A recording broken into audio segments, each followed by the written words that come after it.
Hello, welcome back to the channel. I'm Jag from Jag's Watches, and in today's video we are talking about bronze watches. Should you buy one? Should I buy one? I don't know, but together we are going to discover whether we should. Bronze watches for me are one of those things that have always enticed me, but out of all my friends, and a lot of my friends have watches, some great watches, not one of them has a bronze watch, so I've never been able to really get hands-on with aged bronze watches, and never really been able to have a discussion with those that have owned a bronze watch and whether they regretted it or ultimately thought it was a great buy in the first place. But before I get into it, this is a watch channel that doesn't take itself too seriously. I post 3 times a week, and it will mean a huge deal to me if you can like and subscribe and support the channel. Now, getting back to the video, there's one particular release that has made me really actually consider buying a bronze watch. But before I tell you what that watch is, let's talk about bronze watches generally. So what's the deal with bronze watches? Well, from what I know, they age uniquely and develop a patina over time. Now, there's 2 sides to the coin here. That proposition of every single bronze watch being unique, dependent on how the wearer wears it, where he takes it, really appeals to me, and it just aligns with what I feel watch collecting is. It's about building memories with these watches, and if your watch tells a story, then that ticks that box for me. But on the other side of the coin, people sort of say, why would you want a moldy watch? And I totally understand that. I've seen some terrible pictures of bronze watches when they've turned green and blue, and some people love that, which is fair enough. But for me, I don't want a moldy watch, and so that's why I'm a little bit on the edge when it comes to bronze watches. Should I really jump the gun and take the plunge and buy one? I mentioned that there is a particular recent release has made me want to get one, and it is the C65 Christopher Ward Dune Bronze. It has a cost certified movement, but wow, the dial on this watch, it is absolutely stunning. The tobacco brown dial, the lovely bronze case, and the case size 38 millimeters. It just shouts at me. I know that a lot of you will be able to relate to this, but when you see a watch, you just know instantly that you like that watch, and this is one of them.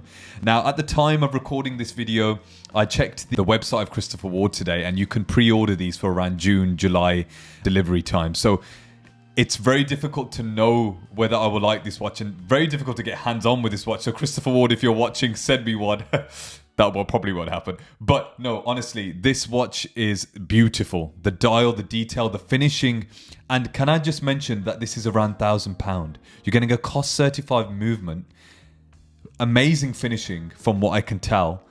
Most of the research I've done, most people tend to really speak positively about Christopher Ward, and I've never owned one. I've never really thought about buying one. But this particular release, the Dune line generally, if you look at the stainless steel line, they're around £600, and I just can't believe that you get your great movement as well as great finishing. And the dial, as I said, I've absolutely loved the dial. The wave pattern on this is stunning.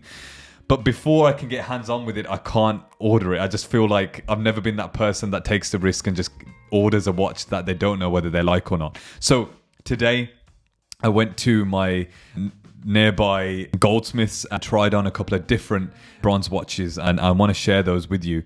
Now, the first one I did try on was the Hamilton Khaki filled mechanical bronze in 38 millimeters. Now, can I tell you that this was an absolutely beautiful watch? You can get a black dial version of this and a white dial version, and honestly, I don't know which one I prefer more. The bronze case just adds this beautiful warmth. It's a classic military field looking watch, and it has a manual winding movement. And it is an entry-level bronze option, and I don't care about it being entry-level. I don't want to take a risk and spend loads of money on a bronze watch because I don't know whether I like the idea of it yet. There's certain aspects of it that I find really appealing, but I'm a bit worried about the whole patina process and whether that 3, 4, 5 years down the line, will I even like the way the watch looks? I'm not sure yet.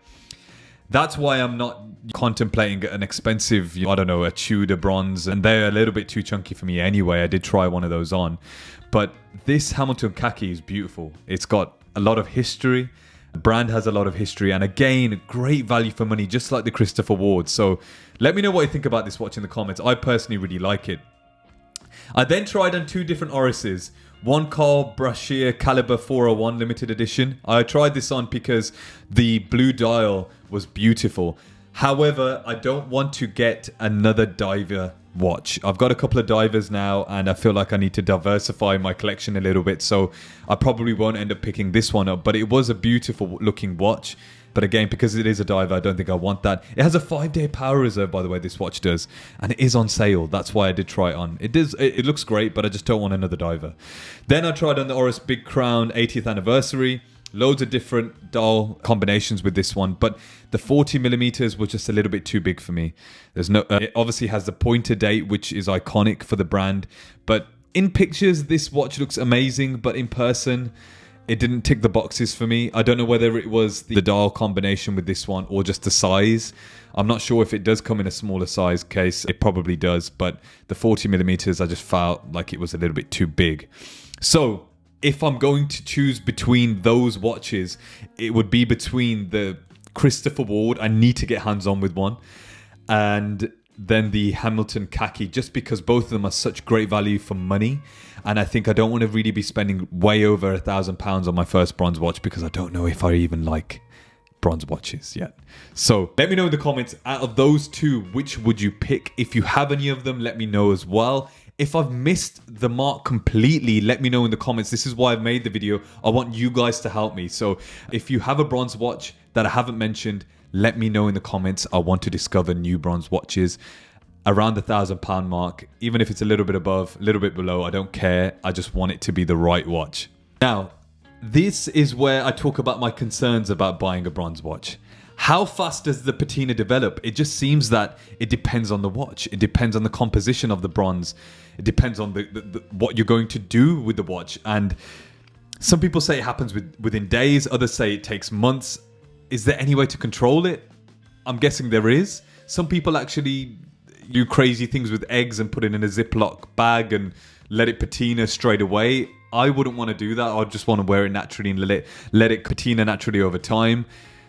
Does it stain your skin? Now, I know a lot of the case backs are steel to try and minimize this, but have any of you that have bronze watches had a bit of a skin irritation as a result of wearing it? I want to know. Cleaning and maintenance. Do you just let it age naturally, or do you polish it back to the original every now and again to get that original look? I don't know what the right thing is to do. If there is a right thing to do, let me know in the comments. And is it worth it? From my perspective, having a watch that tells a story, that ages uniquely, is really appealing.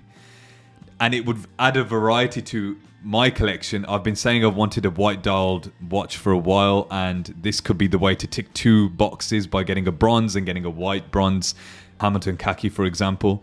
And does the novelty, this is another concern, does the novelty wear off quickly?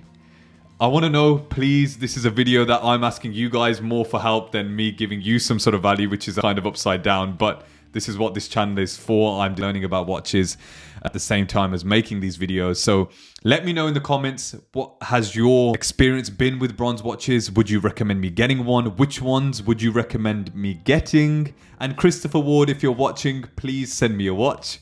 Ideally a bronze Dune watch to review on the channel. And maybe after reviewing one, I'll get one and tell all my viewers to get one as well. So there it is. My potential choices for my first bronze watch. I'm in no rush. I'm that sort of person that watches hundreds of reviews, and I'm sure some of you are the same as me. I don't want to jump in blind. Let me know what you think. And as usual, if you've enjoyed this video, make sure you like and subscribe and hit that bell icon as well. Trying to get to 1,000 subscribers. And if you've made it to the end of this video, I love you. I love those that watch the entirety of the video. Thank you so much. I appreciate you. And I've been Jag from Jag's Watches, and remember, timing is everything. Peace.